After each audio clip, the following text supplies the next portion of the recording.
Já estamos ao vivo.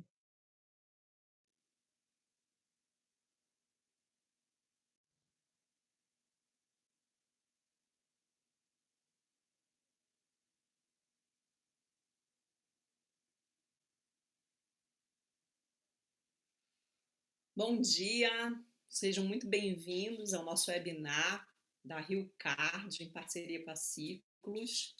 Estou muito feliz de estar com vocês hoje aqui para compartilhar um pouco do meu conhecimento sobre estilos de negociação. Vou me apresentar agora, para vocês me conhecerem um pouco. Meu nome é Cláudia Lisboa, eu sou consultora há mais ou menos 15 anos, trabalho com desenvolvimento humano há 25 anos. Comecei a trabalhar, eu tinha 17 anos na área de tecnologia, e ali eu me descobri como facilitadora, né? Comecei como programadora e por um viés de destino acabei gerenciando uma equipe de 15 pessoas. Nesse momento eu descobri que eu queria mesmo era trabalhar com pessoas. Foi uma experiência muito gratificante, porque ali também eu tive minhas primeiras experiências com negociações à frente de uma escola de informática, onde eu liderava um time de 15 professores, fazia a parte administrativa e financeira dessa escola. Depois disso, atuei durante quase 15 anos na área de recursos humanos, até que eu saí, quando eu tinha 35 anos, para trabalhar especificamente com consultoria, atendendo as empresas. Então, aos 35 anos, eu me tornei consultora organizacional, não trabalhando mais dentro das empresas, mas para as empresas. Tenho 46 anos, vou fazer 47 esse ano. Moro em São Paulo há 18 anos, mas não sou daqui, eu sou brasiliense. Meu sotaque é um pouco confuso, porque eu morei em muitos lugares do Brasil durante esse tempo todo. Morei em Belém do Pará, que é a cidade natal da minha mãe, morei em São Luís do Maranhão, morei no Rio de Janeiro também, onde fica Rio Card, passei parte da minha adolescência lá. Depois retornei a Belém e, por último, vim morar em São Paulo, onde me estabeleci. Então, estou aqui hoje para a gente falar um pouco desse tema que é extremamente importante nessa época essencial, porque a gente não pode mais estar frente a frente com as pessoas, né, lidando diretamente com as pessoas. Então, está tendo aí um bloqueio, né, presencial. E mais essa vai ser mais uma forma da gente poder treinar também a questão do autoconhecimento. Bom, falando um pouco da Ciclos, que é a consultoria que eu sou parceira e está parceira da Rio Card nesse momento, a Ciclos ela é especialista em competências socioemocionais, né? Então a gente lida com essas competências, aproximando as pessoas do seu próprio propósito, do propósito com a empresa, unindo as pessoas, levando elas ao autoconhecimento. Então estou muito orgulhosa de estar aqui com vocês hoje representando a Ciclos. Vou começar a compartilhar minha tela para a gente entrar no conteúdo em si, tá? Um momento. Então vamos lá, ao nosso webinar. Esse tema é extremamente essencial, como a gente pode construir bons acordos mesmo à distância, né? Então tem muito a ver com a questão do nosso estilo de negociação. Então vamos lá, esse aqui é um pouquinho do meu mini currículo. Posteriormente a gente vai disponibilizar esse material para vocês e tudo, mas é um pouco da minha experiência que eu contei há pouco, né, para vocês, né? Um pouco da minha trajetória. Aqui é a Ciclos, eu convido vocês a entrarem no site, depois seguir-nos nas redes sociais, entender um pouco o trabalho que a Ciclos faz, que é um trabalho muito bonito. Começamos lá atrás atendendo pessoas físicas, conectando essas pessoas aos seus propósitos e posteriormente começamos a trabalhar com as empresas. Então é essencial que a gente entenda qual é o nosso propósito, até para a gente se conectar com o nosso trabalho. A gente sabe mais do que nunca que hoje quem não está conectado com si mesmo não consegue se conectar com o seu trabalho, né? Se propositar, ser feliz. Então convido vocês a nos conhecer um pouco melhor. Entrem na nossa página lá e vejam os trabalhos que a gente já realiza, as oficinas que a gente tem. Esses são alguns clientes já atendidos pelas Ciclos em projetos extremamente importantes nas competências socioemocionais. Então passamos por todos esses clientes e com um trabalho muito bem avaliado. Tá? Bom, vamos entrar na questão da negociação. Antes da gente falar de estilo, a gente tem que entender um pouco o que que é a negociação, enfim, né? O que que envolve uma negociação. Então, onde houver pessoas, mais de uma, com certeza a gente vai estar vivendo algum tipo de negociação. A negociação ela não se trata apenas da questão de acordo, de compra, de venda. A negociação ela está presente em tudo. Ela é um evento, né? Então, toda vez que você buscar um acordo de forma mútua, que queira vender uma ideia, que queira negociar prazo, qualquer coisa, pense em qualquer coisa agora que você queira negociar. Se trata de uma negociação. Não necessariamente só aquilo que você está comprando ou vendendo, que via de regra a gente entende negociação como isso, ou compra ou venda de algo, e não necessariamente, desculpa, o é. Tá? Então, quando você entra em qualquer negociação, naturalmente você tem na sua cabeça um escopo. O que, que eu estou querendo com essa conversa, com esse diálogo, com essa negociação. Né? Então, você usa ali todas as habilidades que você tem, o talento, a experiência que você tem para negociar. A negociação ela começa muito cedo na nossa vida, meio desde criança. A gente com nossos pais, né? Quando a gente gostaria de ganhar algo dos pais, a gente já entrava nessa questão da negociação com eles. Né? Então, sempre barganhando algo, eu quero isso, te dou aquilo. Então, ela está presente na questão social o tempo todo. Óbvio que no ambiente de trabalho isso é muito mais oficial.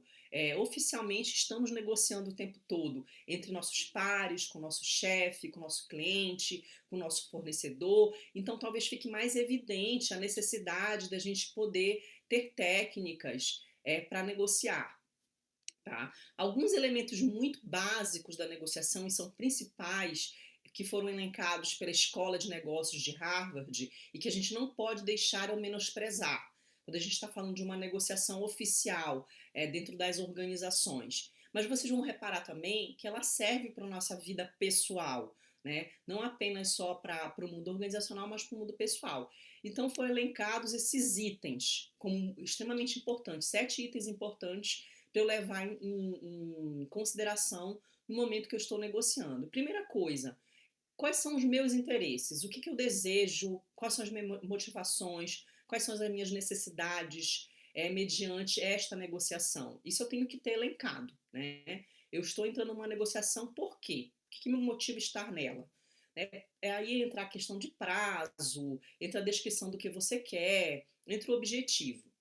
Segunda coisa extremamente importante, a gente não permanece em uma negociação se ela não houver legitimidade. Esse elemento, ele é considerado a questão do ganha-ganha. Eu não quero estar em uma negociação onde eu percebo claramente que o outro está querendo tirar vantagem de mim.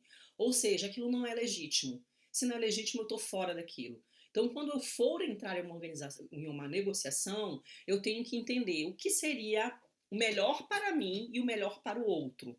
Né? Então tem que ter claro na minha cabeça. Eu não posso apenas ter claro o que é bom para mim. Eu tenho que entender o que é bom para o outro, porque senão o outro vai evadir da negociação comigo. Se eu entro numa negociação querendo ganhar e pouco me importa o que, que o outro vai ganhar, acabou aí o elemento principal da negociação. Terceiro, extremamente importante, todos são muito importantes, tá, gente? Relacionamento. O que, que eu quero dessa negociação? Eu quero criar um novo relacionamento, eu quero manter a minha conexão com essa pessoa após essa negociação, ela é pontual. Eu vou ver essa pessoa uma vez na vida e não a verei mais. Existem negociações pontuais, onde de fato você vai ver aquela pessoa apenas uma vez e talvez não a encontre mais. Então, qual é o seu objetivo dentro dessa negociação com o quesito relacionamento? É algo a se pensar, porque aí leva para o quarto item, que são as alternativas.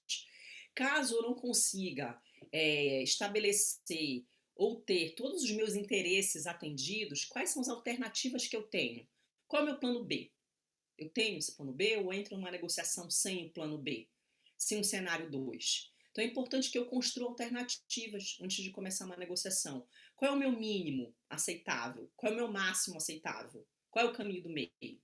Né? Naturalmente, eu indico muito você desenhar 3 cenários. Né? Qual é o melhor dos mundos? Qual é o mínimo? Você sempre vai acordar ali no meio do caminho. Né? Então é bom que eu tenha bem estabelecidas as alternativas que eu tenho para criar meu plano B. e as opções que eu tenho para dar para o outro, as contrapartidas, né? Porque eu tenho que pensar com a cabeça do outro também. Eu vou exigir isso aqui, ele vai exigir aquilo ali. O que, que eu ofereço de contrapartida para essa pessoa? O que, que eu aceitaria em contrapartida caso eu abra exceção ou concessões dentro dessa negociação? Preciso ter isso também em mente. Tá. Outro elemento extremamente importante, o quanto eu estou comprometido a fechar esse acordo, a chegar no acordo. Né? Uma negociação sem acordo não aconteceu. Né? Então, o que é necessário, o mínimo necessário para o acordo? Ambas as partes estão comprometidas em cumprir o que prometeram uma para a outra? Ou como me comprometo com isso, né, com esse acordo? E esse acordo ele pode ser verbal, ele pode ser formal, ele pode ser registrado, mas como é que vai se dar esse acordo?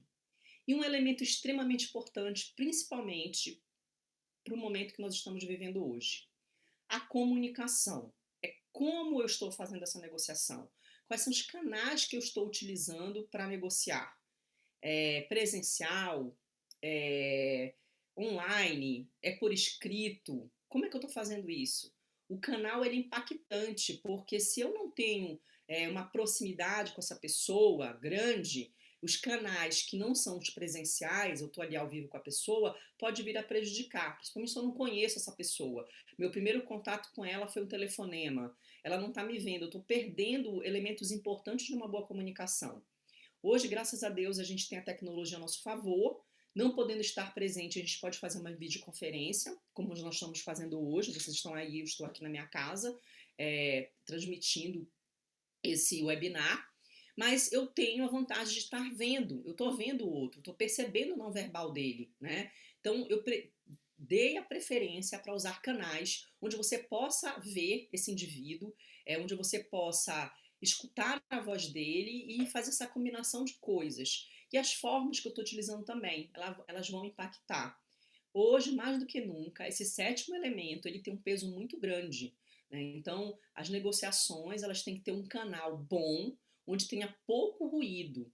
Atenção para negociações que começam por e-mail ou telefonemas. Eu fico muito com a interpretação do outro, com o tom de voz, com o meu julgamento. Quanto menos canais eu tenho para poder ver o outro e perceber o outro, a minha negociação pode vir a ficar comprometida. Então, primeira coisa, a negociação ela está presente a todo momento em nossos relacionamentos, tanto pessoais quanto profissionais. Se essa negociação ela for profissional, eu tenho que ter em mente esses 7 elementos.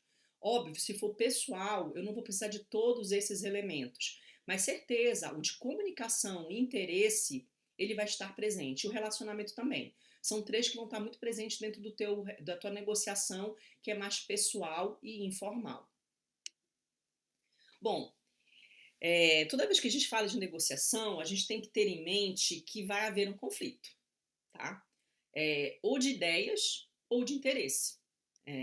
Por mais intimidade ou pouca intimidade que eu tenha com o outro, o conflito vai estar presente. É algo comum, inclusive, em todas as relações. E às vezes a gente confunde muito essa palavra e o brasileiro ele tem até um medo, né, inconsciente dessa palavra conflito, porque ele tem no subconsciente dele muito forte que conflito é algo ruim. E na verdade não é. Então eu não podia ter construído esse webinar para vocês sem falar desse fator. Porque ao ver uma negociação, eu vou conflitar com o outro. O conflito ele pode ser um conflito grande ou um conflito pequeno. Um conflito muito rápido de ser superado. Mas haverá. Porque existem 2 tipos de conflito e a gente vai ver agora. E a gente tem que se preparar para isso emocionalmente. Tem muitas pessoas que falam assim, eu não sou bom negociador, eu não sei negociar. Mas na realidade não é que não é bom negociador, é porque tem um medo inconsciente de entrar no conflito. E essa pessoa acaba evitando negociar para que não haja o conflito. E o conflito se faz necessário para N coisas na vida da gente. Se eu não me permito a conflitar com o outro, eu não vou mudar de ideia. Ou eu não farei que o outro mude de ideia. Né? Eu não vou retroalimentar minha criatividade. O conflito nos relacionamentos, eles são muito produtivos desde que eles sejam bem conduzidos. Então vamos entender um pouquinho melhor. Essa é a visão tradicional, que o conflito é ruim, que é mesmo que violência, destruição, irracionalidade. há esse inconsciente, sim, um inconsciente coletivo, de que o conflito pode nos levar para algo muito ruim. E de fato, daqui a pouco eu vou mostrar para vocês que existem dois tipos de conflito, o funcional e o disfuncional. O disfuncional realmente pode levar para esse caminho aí da destruição, da irracionalidade, vias de fato, coisas que a gente não deseja. Mas na visão dos relacionamentos humanos, o que, que é? Ele vai acontecer de qualquer forma. Ele vai acontecer no dia a dia, ele vai acontecer entre pai e filho, ele vai acontecer entre marido e mulher, ele vai acontecer entre líder e liderado, cliente e fornecedor. Está presente o tempo todo nos nossos relacionamentos o conflito, né? Porque eu vou ter que negociar em algum momento, eu vou ter que vender uma ideia, eu vou ter que comprar algo, eu vou ter que vender algo. Então, vai estar presente. Então, é melhor a gente aceitar e saber lidar com ele quando ele estiver acontecendo. Uma visão mais interativa. O conflito funcional ele é bom para os negócios, né? E ele deveria até ser estimulado pelas lideranças. É muito preocupante quando eu vejo muitas pessoas concordando com algo. Vejam as histórias que a gente tem aí de pouca criatividade nas empresas por time estar 100% fechado em uma ideia. E aí, quando alguém levanta a mão e diz assim, olha, eu tenho uma visão diferente, eu discordo, essa pessoa é meio que limada do grupo, eliminada, porque ela levantou a mão e disse que tinha uma outra visão. E a gente acaba, talvez, perdendo ali uma excelente colaboração de um indivíduo que devia estar vendo algo que a maioria daquele grupo não viu. Então, eu aconselho muito, nos meus processos de coach, o treinamento que eu dou, para os líderes, estimularem novas ideias. Haverão discordâncias. O problema é que a gente usa uma forma equivocada. Lembra que a gente acabou de falar que um dos elementos importantes da negociação é a comunicação? E muitas vezes eu quero vender a minha ideia para um outro grupo, que naturalmente é totalmente divergente, e eu viro e falo para o grupo assim, então, discordo de vocês. Se você usa essa palavra, ela é um gatilho emocional para as outras pessoas. Ao falar eu discordo, a pessoa entende assim, ele está falando que eu estou errado. Ele está dizendo que eu falei que é besteira. Né? Então você começa a levantar muros para aquela pessoa que falou que discorda de você. Então a gente tem que eliminar essa palavra eu discordo da nossa forma de falar, da comunicação, por uma coisa mais sutil. Que seria o quê? Em vez de eu falar eu discordo de você, olha, gente, eu tô com uma percepção diferente da solução desse problema. Eu tenho um outro ponto de vista com relação a isso. Faz muita diferença, tá, gente? Quando a gente troca o discordo por uma dessas duas frases, né? Eu tenho um ponto de vista diferente, eu tenho uma ideia diferente com relação a isso. Então faz com que aquela eminência de um conflito disfuncional, ele vire funcional. A gente vai ver qual é a diferença, né? Então, você é líder, você está me assistindo agora, estimule as pessoas a darem suas opiniões, né?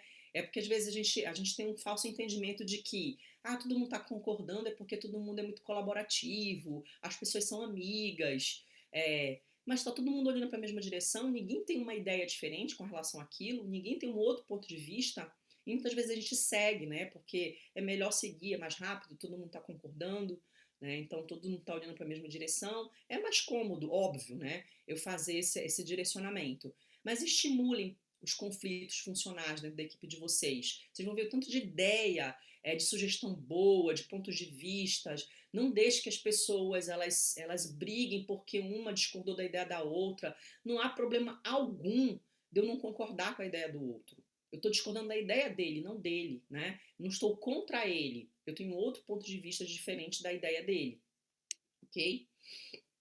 E também o que é conflito? A gente não pode confundir com discussão, com culpa, com ofensa, entre outras coisas. Isso é confronto, tá?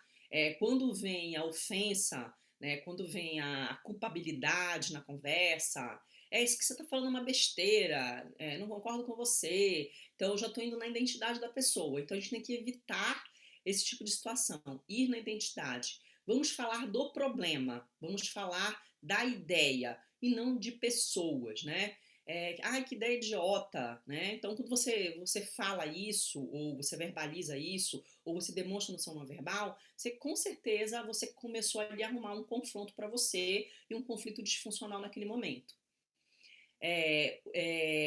Não é uma briga, né? Então, isso faz o conflito parecer como se fosse uma coisa perigosa e destrutiva, e a gente não pode entrar nessa, né? Conflito se faz necessário, tá?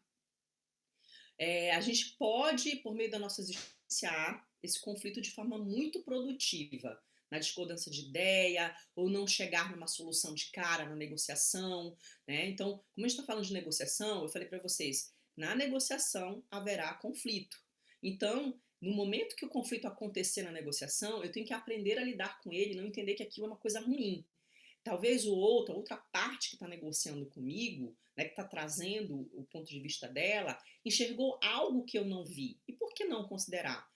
Ah, eu fiz lá os 7 elementos que a Cláudia falou, já fui com a coisa traçada na minha cabeça, é por isso que é importante o plano B. Eu não posso ir inflexível, eu não posso ir fechado com a negociação. Eu tenho que analisar cenários, né? De repente o outro está me trazendo algo irrelevante. Volta atrás. Não, peraí, isso que você não está falando faz sentido, né? Eu não pensei nessa perspectiva. E muitas vezes a gente deixa o nosso comportamento, as nossas certezas absolutas impedirem uma boa negociação. Porque a gente transformou um conflito que poderia ser funcional e bom para algo disfuncional que vai virar uma briga, né? Uma grande confusão, tá?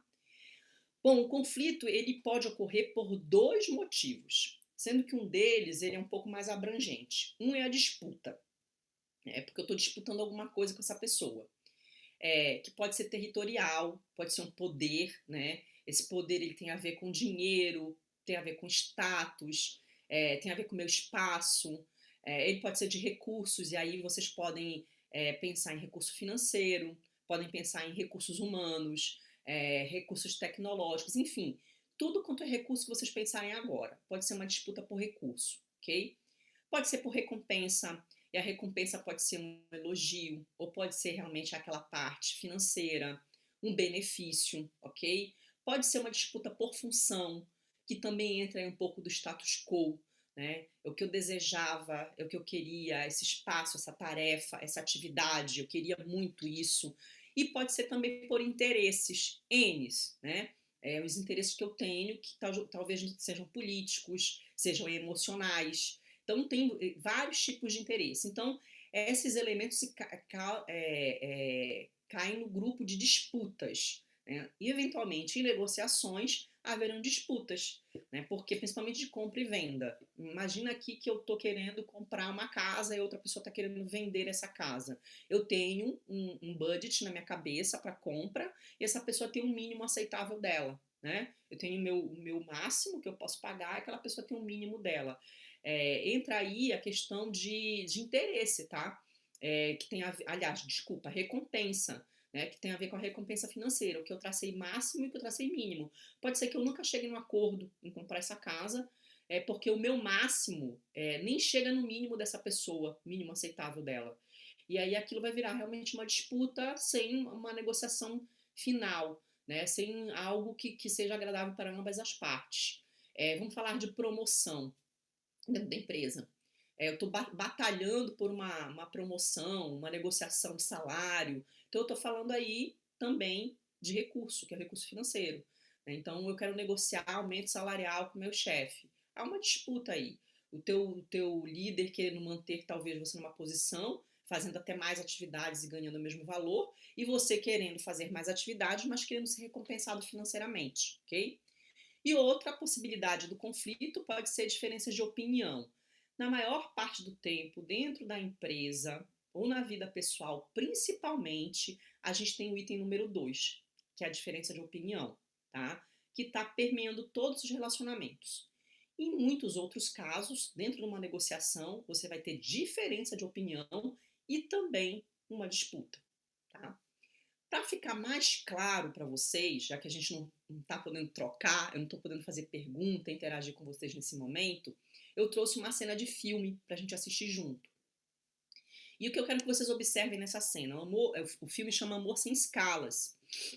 É um filme com George Clooney.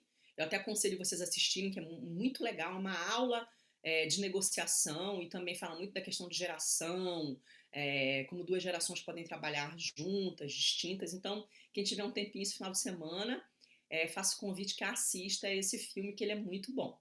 Então, eu vou passar a cena para vocês, acho que a cena deve ter uns 4 minutos, e eu queria que vocês prestassem atenção. Nessa cena, teve disputa ou diferença de opinião? Ou teve as duas coisas. E se teve disputa, que tipo de disputa ocorreu nessa cena? Para a gente poder treinar. Lembrando que disputa, ela pode ser por território ou poder, ela pode ser por recursos, ela pode ser por recompensas, por funções ou interesses, tá? Então é bom que quem estiver aí sozinho anote esses 5 itens de né? Então vocês vão ver que esse conflito inicial que eles tiveram no filme acaba se transformando em algo muito criativo para a empresa. Né? Então, saber lidar com isso no dia a dia é extremamente importante. Elas,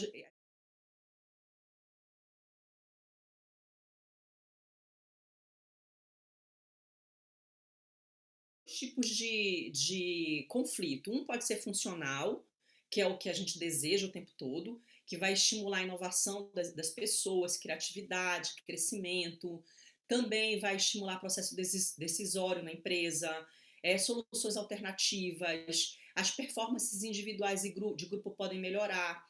Sendo que se eu entro no conflito olhando e ouvindo o que o outro tem a dizer, é essencial. Então eu entrei no conflito sem achar que aquilo é uma briga, o outro está contra mim. Então eu tenho que ter um mindset mais flexível quando o conflito for acontecer.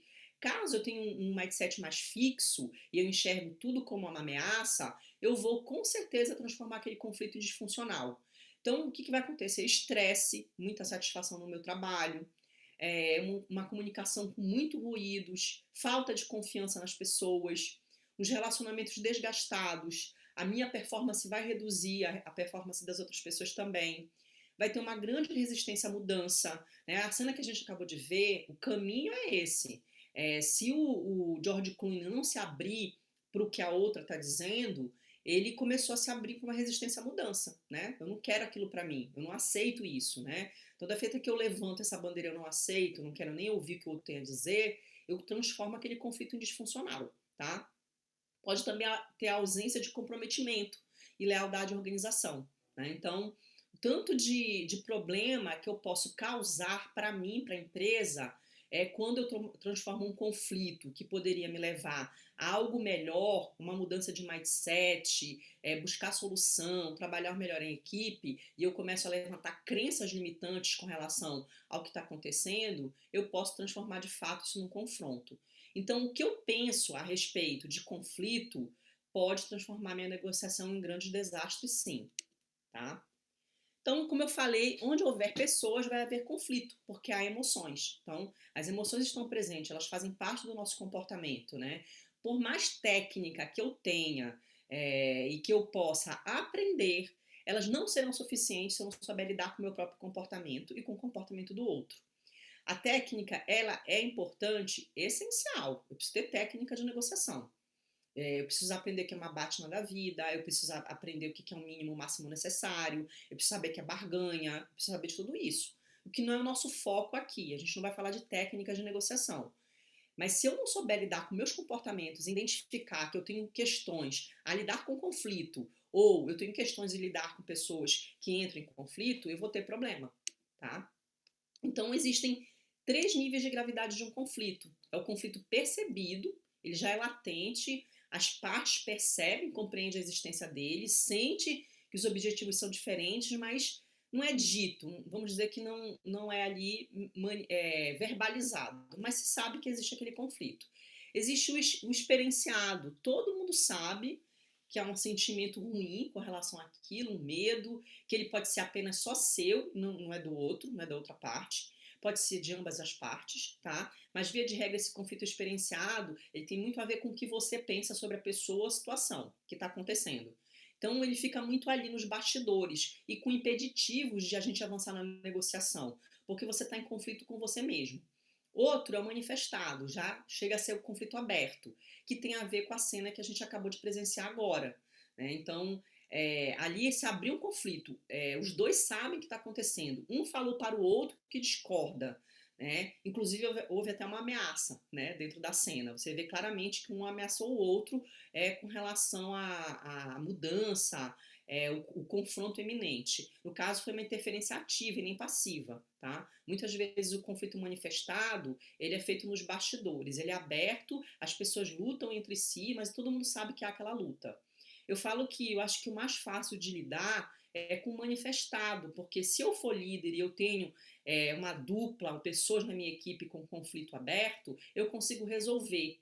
Se ele for só experienciado, eu não vou saber, né? O que está acontecendo. E o latente também é possível de se resolver, mas desde que as pessoas verbalizem ele. É muito ruim você estar em conflito com uma situação ou com alguém, isso não ser dito, né? Isso não ser esclarecido, porque senão não se chega a solução alguma naquela questão, naquela negociação, ok? Então, como é que a gente faz para a gente construir conflitos mais funcionais? Tá? Só um instantinho aqui, gente. Um momento. Um momento aqui que deu. Um instante. Ok, só. Deu uma congelada aqui na minha tela. Só um instante. Ok, voltamos. Ok?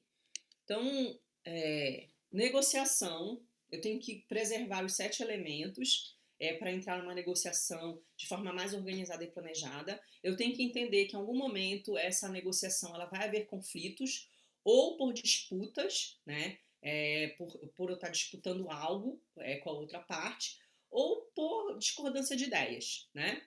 Então, eu penso de uma forma, a pessoa pensa de outra, eu quero fazer de um jeito, a pessoa quer fazer de outra. Fato, o conflito vai estar no meio da negociação. Eu tenho que aceitar isso e não ter medo disso. Como é que eu vou lidar com o conflito quando ele acontecer? Né? Qual é a melhor forma de lidar com ele? Então, existem formas de você construir conflitos mais funcionais e, consequentemente, melhorar a tua negociação. E o viés, sim, gente, é comportamental, tá? Então, a gente tem alicerce. A gente tem que conhecer os nossos estilos e o estilo do outro. Né? Como é que eu estou negociando? Né? Como é que eu prefiro negociar? Vocês vão ver, eu vou apresentar para vocês agora 5 estilos. A gente usa os 5, tá? Eles estão presentes aí no dia a dia. A gente muitas vezes usa de forma muito inconsciente, nem percebe que está usando. Mas a gente tem que, a partir de agora, usar com mais estratégia. Ao conhecer os 5 estilos e conhecer qual é o meu preferencial, eu vou saber em que momento ele é útil, né? Porque não é porque eu tenho estilo, ele vai ser útil o tempo todo. Muito pelo contrário, ele pode até fazer com que eu não negocie bem, eu não saia daquele conflito de forma satisfatória, tá? Então, existem 2 eixos para o conflito, ok? É o da assertividade e o da cooperatividade. O da assertividade é quando eu estou buscando negociações onde estão meus próprios interesses em jogo, né? Eu quero satisfazer a mim mesmo, né? Obter apoio para minhas ideias, como era o caso da cena do filme que a gente acabou de ver. A moça queria um apoio para a ideia dela, para a venda da ideia dela. Então, eu busco isso, de alguma forma, esse apoio. Então, eu vou ser mais assertivo. E existe o outro, que é a cooperatividade, que é quando eu busco satisfazer interesses de mais pessoas, né? Ajudar outras pessoas a atingir os objetivos. Ele não é só meu, mas ele é uma coletividade. Ele tem a ver com a minha equipe, ele tem a ver com o grupo que eu trabalho, ele tem a ver com a comunidade. Então, ele é um pouco mais abrangente. Então, existem esses 2 eixos. Quando eu vou negociar, ou eu negocio a meu favor, buscando meus interesses, ou eu negocio buscando a cooperatividade, que não somente estão meus interesses ali, mas sim de uma comunidade ou de uma equipe, ok? Não tem certo nem tem errado. Esses 2 eixos, em qualquer momento, ele pode estar presente dependendo do que você está negociando, ok? A partir dele, Kenneth e Ralph, 2 psicólogos, eles construíram aí os estilos, a tendência, mapearam, fizeram estudos de como a gente reage em situações de conflito. Olhando para esses 2 eixos, existem 5 formas de eu reagir a conflitos que podem me levar a um bom desfecho na minha negociação, ou não, né?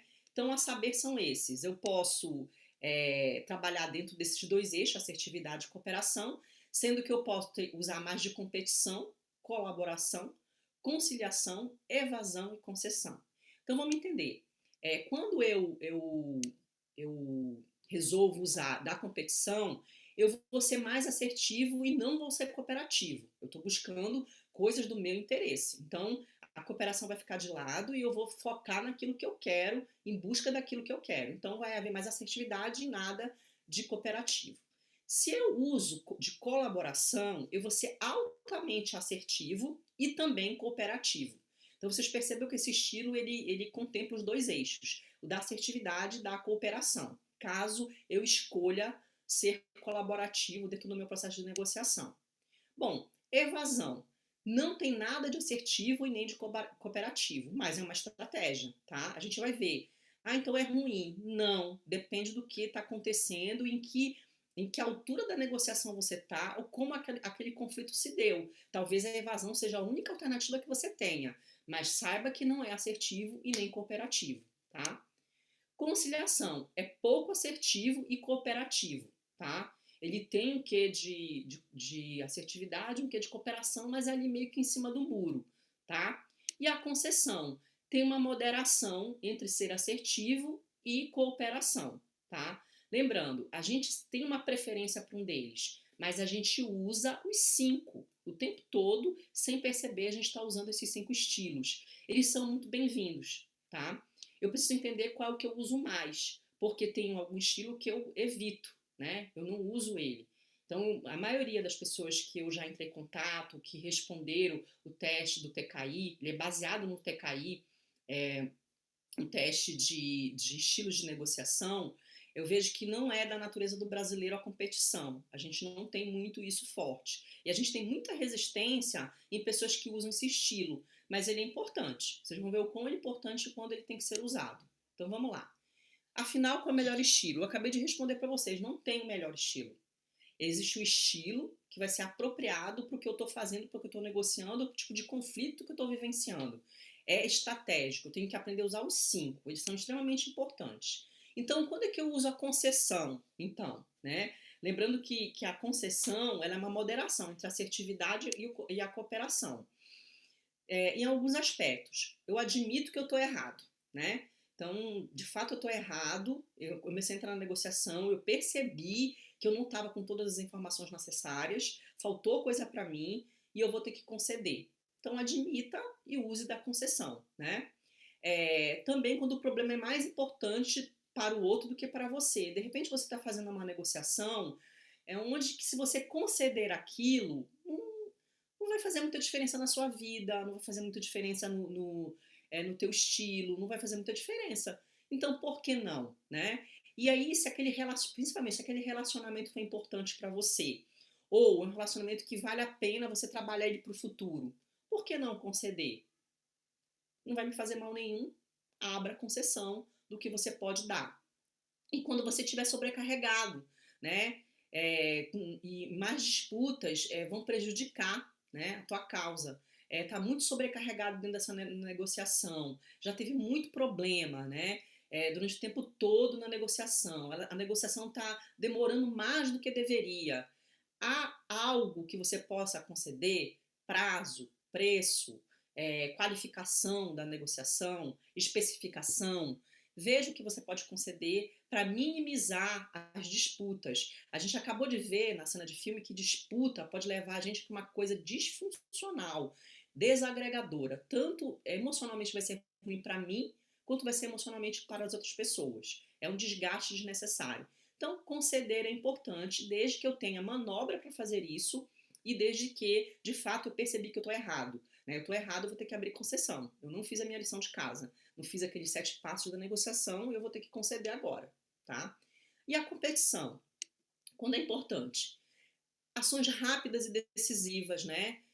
Onde você vai ter que ser muito preciso, muito cirúrgico, que não tem muita margem para você conceder para o outro, ou ser colaborativo com o outro, implementar medidas populares, você vai ter que ser competitivo, né? Então, a gente até colocou aqui exemplo de corte de custo numa empresa. Não tem como eu chegar para minha equipe e falar assim, então vamos negociar o que a gente vai cortar agora. Não tem essa, não tem essa, eu vou ter que fazer. Eu passei por isso em 2008, quando eu tive que demitir metade da minha equipe na crise financeira, né? Então, não tinha como eu negociar, né? Aliás, não tinha como o meu diretor negociar comigo. Ele simplesmente chegou e falou para mim, você tem que cortar 7 pessoas da sua equipe. A única coisa que eu consegui negociar com ele foram os nomes, porque quando eu cheguei, ele já tinha marcado o nome das pessoas que ele queria que eu demitisse. E eu não abri mão. Eu falei, não, eu não posso, eu tenho que ficar com as pessoas que têm mais alta performance. O critério dele foi demitir as pessoas que estavam mais novas na equipe, porque tinha um impacto financeiro menor para a empresa. E eu falei, mediante de uma crise, a gente precisa ficar com os melhores. e não com quem vai ter menos custo, porque às vezes eu resolvo ficar com quem tem menos custo e essa pessoa não vai me trazer um retorno financeiro lá na frente, ok? Então, questões vitais também para o bem-estar da empresa, para o seu bem-estar, né? Algo que é essencial para a sua sobrevivência ou para a sua questão financeira, você vai ter que ser mais agressivo, vai ter que ser competitivo, vai ter que colocar a sua ideia e ter muito argumento. Gente, naturalmente, quem usa esse estilo competição são pessoas que têm um nível elevado de persuasão. Tá? São pessoas que têm um bom repertório e, via de regra, capricham nas técnicas de negociação. Pode perceber, as pessoas que você conheceu, que utilizam mais da competição, são extremamente preparadas para isso. Inclusive, não tem medo algum de ser impopular, né, de desagradar. Não há fulano não vai gostar de mim. Então, se sentem muito confortáveis em usar esse estilo, ok? Conciliação, ok? Quando que eu posso usar? Quando as metas são moderadamente importantes para você, né? Que não vale muito esforço ou a ruptura do resultante, né? Quando a intenção é chegar numa solução temporária, é algo que, por exemplo, lá na frente eu vou ter que renegociar, né? Então a conciliação ela serve para você poder acalmar os ânimos. Eu falo sempre, pense em acalmar ânimos dentro de uma situação de negociação, porque as pessoas estão com sangue quente, um não está mais ouvindo o outro, as ideias não são bem aproveitadas. Usa no meio do caminho. Lembrando que a conciliação ela não é nem tão assertiva e ela nem é tão colaborativa. Mas no momento onde tem muito conflito, as pessoas estão discutindo demais, você está vendo que aquilo vai desandar de uma forma que não pode voltar atrás, a conciliação é a melhor coisa, tá? Então, gente, vamos aqui, ambas as partes, vamos conversar. Nem você, nem eu, vamos achar um meio termo. Então, a conciliação é importante no momento onde você percebe que se chegou ao impasse. Evasão, né? Que ela não é nem assertiva e nem colaborativa, mas é estratégica, ok? O problema não é tão importante, existem coisas muito mais importantes do que aquilo no momento. Quando você tiver pouca autoridade também, né? Então você está negociando algo que você não tem tanta autonomia, né? Então não está numa situação de poder favorável, né? Então, de novo, os sangues se exaltaram, né? Então tem muita tensão ali, principalmente por questões de disputa. É bom você evadir. A evasão significa sair daquela situação, se isentar, não dar opinião, ou então agora não é o momento, vamos falar disso depois, né? Lembra, pode até parecer conciliação, mas não é. A conciliação ela vai achar um meio termo no meio do caminho. A evasão não. Você vai suspender as negociações. Você vai dizer assim, olha, vamos parar por aqui. Vamos retomar em outro momento. Ou, por exemplo, você não tem o poder e você precisa conversar com outra parte, né? Porque você não tem todas as informações ou não tem a autonomia necessária. Olha, a gente pode voltar a conversar depois, eu preciso conversar com outras pessoas, vamos paralisar a situação aqui, depois a gente vê. Então, essa é uma forma estratégica de você negociar. Eu, por muito tempo, tive que negociar com sindicatos, né? Era uma questão muito normal para mim, era negociar com o sindicato. E eu tinha que evadir muitas vezes, porque eu tinha que levar para a diretoria questões que a gente não tinha planejado. E eu evadia dentro das reuniões de sindicato, sim. É importante e é estratégico, ok? E por último, gente, a colaboração, que é uma das melhores, né? Então, que é quando é necessário solução integradora, né? Quando você quer colocar suas superposições à prova, quando você quer beneficiar um grupo, mesclar a opinião das pessoas, porque há espaço para isso. Você percebe que as partes não entraram em conflito, ou foi um conflito saudável. Então dá para você usar o estilo de colaboração. Tem um filme que eu vou recomendar para vocês assistirem, onde a personagem usa muito isso. É da Erin Brockovich, né? Uma mulher de talento, uma mulher talentosa, não sei. Assistam esse filme que vocês vão ver que ela utiliza no filme o tempo todo o estilo de colaboração, né? Porque ela busca, tanto do lado do escritório de advocacia, quanto do lado das pessoas que estão negociando ali o terreno com o laboratório, uma colaboração. Porque a colaboração ela vai para o ganha-ganha. Via de regra, as pessoas saem satisfeitas dentro do estilo de colaboração. mas ele é muito bom quando as pessoas estão com o objetivo alinhado, quando se há uma conversa, quando está claro para ambas as partes o que um quer, o que o outro não quer, as expectativas foram alinhadas. No melhor dos mundos, esse seria o melhor estilo, tá? Colaboração. Bom, a gente vai agora abrir para as perguntas de vocês, né? Aqui são as referências bibliográficas. Eu penso que o tempo é bem corrido, a gente poderia falar muito mais tempo a respeito, né? Então, a gente vai abrir agora para as perguntas, tá? Então, eu vou esperar aqui, né, pelo chat. Vamos ver o que vocês trouxeram aí de perguntas nesse momento, tá? Bom, a Adriana está perguntando assim: uma boa negociação é igual a um conflito funcional? Sim, Adriana, é um conflito funcional. Toda boa negociação, ela é acompanhada de boas ideias, ela vai ter discordância sim. Não há problema discordar de você numa negociação, desde que a gente chegue a um ponto em comum. Nem o meu, nem o seu, o que é melhor, ou talvez você perceba que a minha ideia, a minha sugestão dentro da negociação foi melhor, né? Desde que isso não vire um problema, uma questão pessoal, né? Eu entender que ao discordar de você, você vira minha opositora, ok? A Tamires, como posso estimular que os conflitos saudáveis ocorram em equipes já habituadas a trabalhar, pouco dispostas a lidar com novidades? Tá? Essa pergunta é bem interessante, tá, Tamires? Como você pode estimular? É, eu fiz isso muito com uma equipe minha. Eu vou te dar um exemplo meu real, tá? A última equipe que eu comandei eram 15 pessoas, eu liderava áreas diferentes dentro do RH. E aí, o que eu estimulei eles? Eu tinha muitas reuniões com eles separadas. Só que informações não convergiam. As informações que a recrutamento de seleção tinha era uma, que o treinamento era outra. Então, havia muito essa questão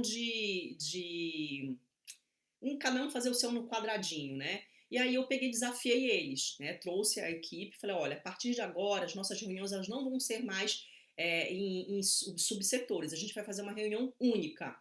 Então eu vou pedir para que cada área crie até 5 PPT e apresente como foi o seu mês. Só que vocês vão ter que apresentar isso em grupo, né? Eu não quero mais que isso se faça separado.